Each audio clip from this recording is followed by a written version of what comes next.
Narito naman ang kapalaran ng mga taong ipinanganak sa Virgo zodiac sign.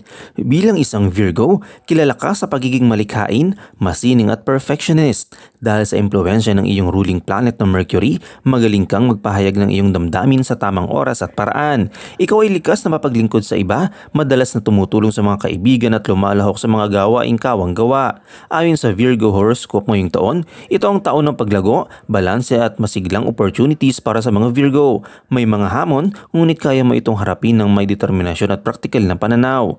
Ano nga asahan ng Virgo ngayong taon? Sa pag-ibig at personal na pag-unlad, magiging makulang iyong buhay pag-ibig at magkakaroon ka ng mahalagang mga aral sa personal na aspeto. Ang taon ay puno ng pagmamahalan at pag-unlad sa sarili. Para sa karera at negosyo, ang taon ay magdadala ng tagumpay sa trabaho. Magkakaroon ka ng pagkakataon para sa promosyon, kita at bagong proyekto. Para sa pamilya at kalusugan, may ilang hamon sa unang bahagi ng taon, ngunit magiging masaya at maayos ang tahanan sa ikalawang kalahati. Ang kalusugan ay magiging maayos kung ikaw ay mag-aalaga sa sarili. Para naman sa pag-ibig at relasyon, para sa may mga may asawa, magiging suportado ka ng iyong asawa ngayong taon. Bagamat maaaring limitado ang oras na magkasama kayo sa unang kalahati ng taon, mananatili ang katatagan ng iyong relasyon. Para sa mga single, maaaring mahirapan kang makahanap ng tamang tao para sa isang seryosong relasyon. Mag-ingat sa pagpili ng iyong pagkakatiwalaan at iwasang ibahagi ang iyong insecurities.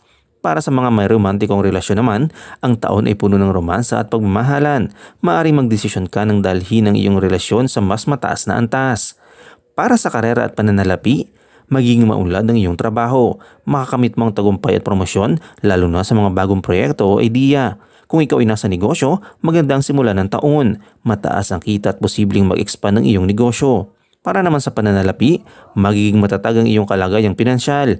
Magkakaroon ka ng pagkakataong makabili ng mga bagay na matagal mo nang ninanais. Gayunpaman, mag-ingat sa mga pamumuhunan dahil mataas ang panganib ngayong taon. Para naman sa pamilya at kalusugan, maaari magkaroon ng hindi pagkakaunawaan sa pamilya, lalo na sa mga kapatid. Sa unang bahagi ng taon, ngunit ang relasyon sa mga magulang ay magiging maganda at magiging maayos ang kapaligiran sa bahay pagsapit ng ikalawang kalahati ng taon.